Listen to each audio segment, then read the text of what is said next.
Gitu. Ya, kita tanian besar, tapi kita juga masih mengimpor beras begitu kan. Salah satu contohnya ironis sekali, karena petani-petani kita juga bukannya semakin makmur, tapi semakin miskin karena tidak bisa beli pupuknya. Kemudian juga dengan climate change juga perubahan cuaca itu masa juga. tanam berubah. Nah, itu tadi kemudian banjir akhirnya juga tidak bisa panen dan lain sebagainya. Apakah ya inilah solusinya ini? Betul. Jadi pertama, kalau tidak ada bahan kimia pupuk, kita bisa menggerakkan bahan yang ada di alam kita melalui mikroba Google ini kita jadikan sebagai mesin pembuat pabrik pupuk di dalam alam.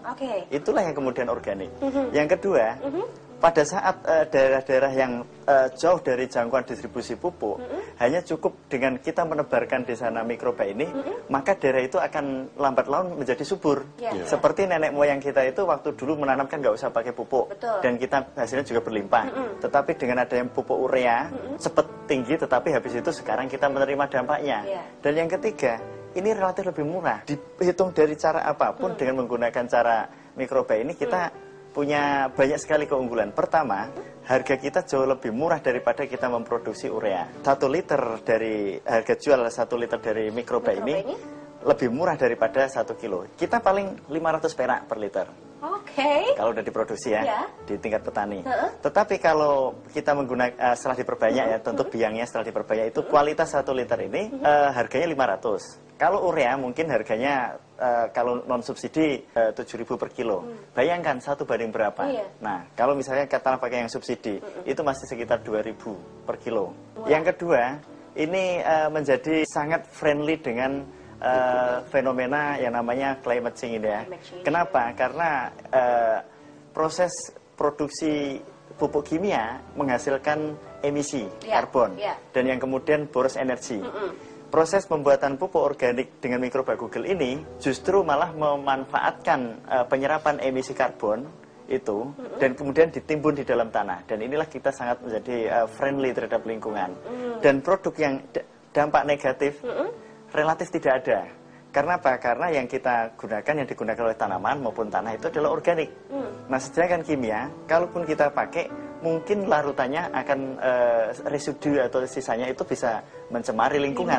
Nah, lingkungan itu apakah ke air, ke tanah, dan bahkan mendorong matinya mikroorganisme biodiversity kita, sehingga kita makin lama tanah kita kok makin miskin kehidupan gitu. Nah, makin kering. Nah, oleh karena itu saya membuat konsepsi terbalik.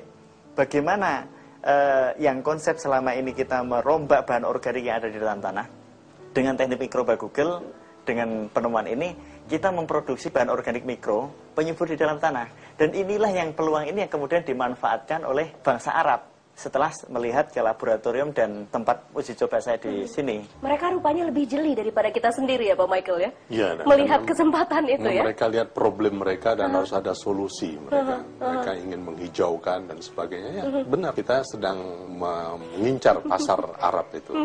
Karena mereka punya dana, punya rencana untuk swasembada dan sebagainya. Padahal di lahan pasir. Kita di lahan macam ini yang subur sekali, ya harusnya kita lebih dari mereka. Iya, betul sekali. Dan tadi Pak Ali juga menyebutkan memang sudah diaplikasikan ya di Timur Tengah ya, di Arab.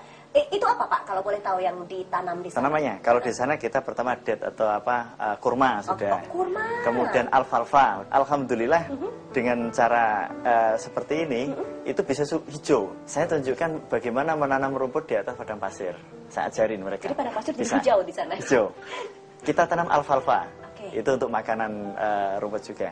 Kita tanam di sana kedelai, bahkan kedelai. Saya sekarang ini baru mencoba menanam kedelai yang nanti akan menjadi, walaupun itu kedelai perempuan saya, tapi kayaknya mau menjadi raja, kedelai raja di sana. Nah, dan apa lagi? Dan juga kita menanam kayak jenis labu, melon, ubi-ubian, itu bawang bombay. Jadi semua bisa, produk pangan yang mereka impor selama ini karena mereka tidak mungkin menghasilkan, sekarang mereka sudah bisa menghasilkan dengan penelitian atau dari hasil penelitian dari kita ini. Teknologi kita ini. Kan ini Pak Michael melihat peluang ini kan luar biasa sekali. Tadi juga sudah dikatakan dana juga mereka ada dan mereka willing to pay berapapun begitu kan pasti untuk bisa menghidupkan ini di negaranya begitu. Negara-negara mana lagi Pak Michael yang kira-kira menjadi sasaran nih setelah Timur Tengah, China sudah, mungkin ada lagi negara lain? Ya, kita lihat dari Australia. Australia, Brasil. satu benua yang besar. Brazil. Brazil sahabat kita karena garis khatulistiwa, klimatnya hampir sama Hampir sama, juga. oke. Tapi mereka di sana sudah banyak investor-investor dari luar yang menguasai tanah-tanah dan pakai high tech juga. Namun kalau kita bisa berdampingan lintas teknologi, masuk teknologi ini, ya saya coba dengan marketing itu. Malaysia sih. Malaysia juga, jelas ya? tetangga Sedang melamar. di Sarawak. Jadi rupanya sekarang Pak Ali nih, dan Pak Ali dan Pak Michael yang dilamar dan juga dihampiri oleh negara-negara lain ya. Dan kita untuk tidak teknologi membawa ini. tenaga kerja, kita membawa Teknologi. teknologi yang kecil, Ya. mikroba itu Ya. ke sana. SDM tetap mereka yang melakukan ya. SDM kita, Dari kita. oke, dari kita kita. menyiapkan insinyur-insinyur kita.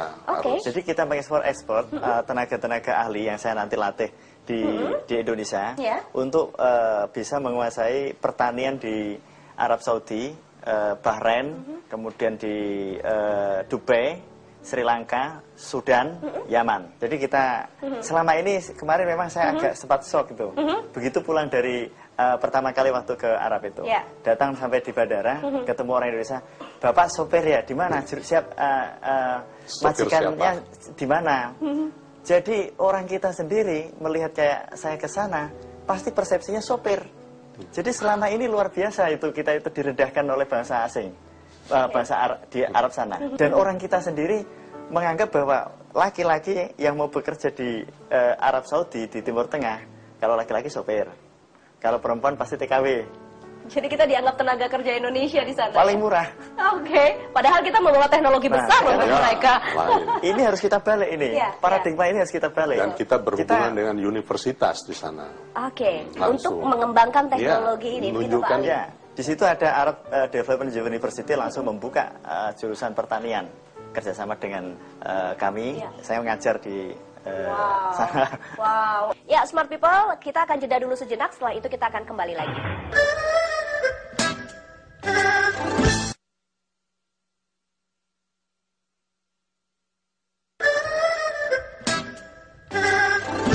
Kembali lagi dalam Iptek Talk dan Smart People, kita lanjutkan obrolan kita dengan Insinyur Ali Zumasar dan juga Dr. Andes Michael M. Undun mengenai pupuk organik mikroba Google.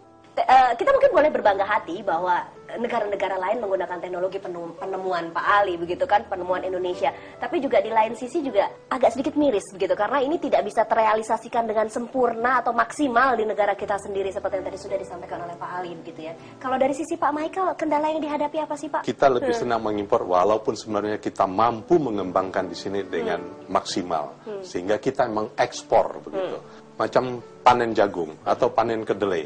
Begitu udah masa panen, tiba-tiba impor begitu banyak datang dari luar. Malah dikasih fasilitas impor dari negara-negara itu untuk dana mengimpornya, bahan importnya, stockpile mengimportnya. Kita dicurahkan segala macam produk. Dan kita ambil itu. Padahal kalau kita kerja sedikit saja, lebih capek, berkeringat sedikit, dan bersama petani-petani benar-benar berencana, pengairannya, pupuknya, bibit. Misalnya tempo hari, ya boleh sebutlah, itu Bapak bangsa kita juga, Pak Harto.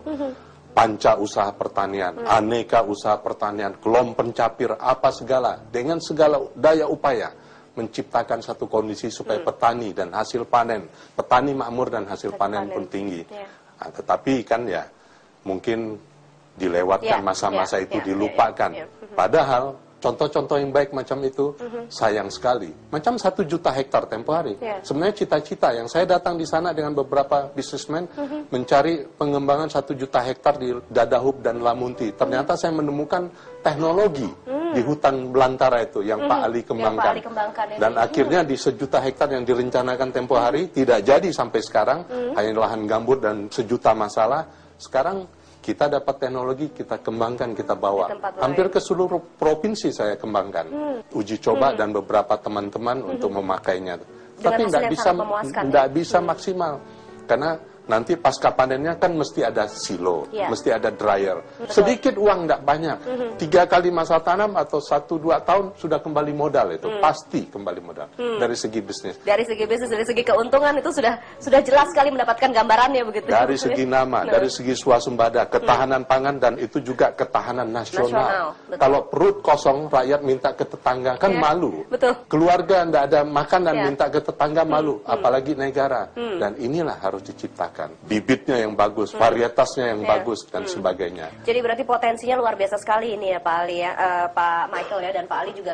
Ya Pak Ali tentunya sudah tahu karena ini hasil penelitian temuannya. Tapi Pak Ali bisa ceritakan sedikit nggak sih